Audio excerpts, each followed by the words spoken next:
బంగారు స్పర్శ. అనగనగా మిడస్ అనే శక్తివంతుడైన రాజు ఉండేవాడు.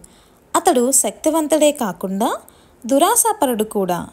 తన రాజ్యానికి చుట్టుపక్కల ఉండే అన్ని రాజ్యాలను దోచుకున్నాడు. ఒకసారి అతను ఆరాధించే దేవత ప్రత్యక్షమై అతనితో, "ఓ రాజా, నీ ప్రార్థనలకు నేను సంతోషించాను. నీకు ఏదైనా కోరిక ఉంటే అడుగు, దానిని నేను నెరవేర్చుతాను" అని అంది.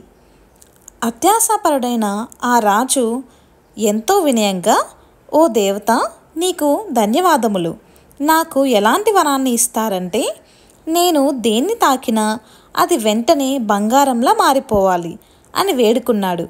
ఆ దేవత చిరునవ్వుతో, "తదాస్తు, ఇప్పటి నుండి నీవు దేన్ని తాకినా అది బంగారంలా మారిపోతుంది" అని అంది.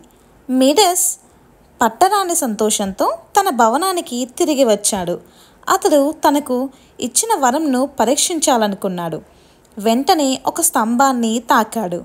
వెంటనే ఆ స్తంభంతో పాటు మొత్తం భవంతి అంతా బంగారంలా మారిపోయింది. అప్పటి నుండి అతను ఏది తాకినా అది బంగారంలా మారిపోసాగింది. వరాన్ని పొందిన తొలి సమయంలో మిడస్ ఆనందంగానే ఉన్నాడు.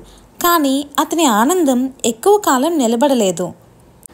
అతనికి ఆకలి వేసినప్పుడు అతను ఆహారాన్ని ముట్టుకోగానే అది బంగారంలా మారిపోయింది. నీటిని తాకగానే అది బంగారంలా మారిపోయింది. పళ్ళను తాకగానే అవి బంగారంలా మారిపోయాయి.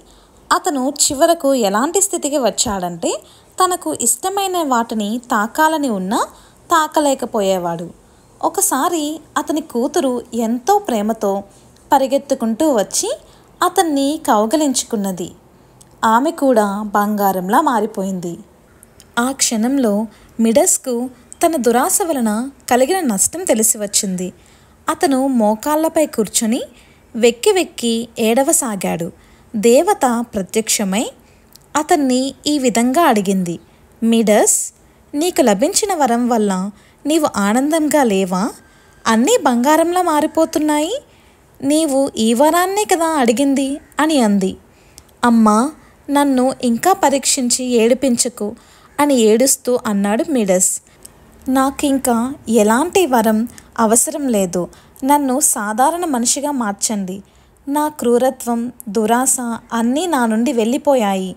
నేను అందరి పట్ల దయతో అందరినీ అర్థం చేసుకునే కొత్త రాజులా మారిపోవాలనుకుంటున్నాను" అని వేడుకున్నాడు. దేవత అతని వరాన్ని వెనక్కి తీసుకుంది.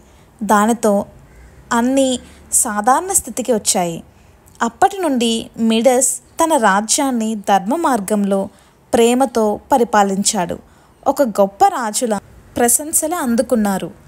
ఈ కథ నీతి ఏమనగా, దురాశ దుఃఖానికి కారణం అవుతుంది.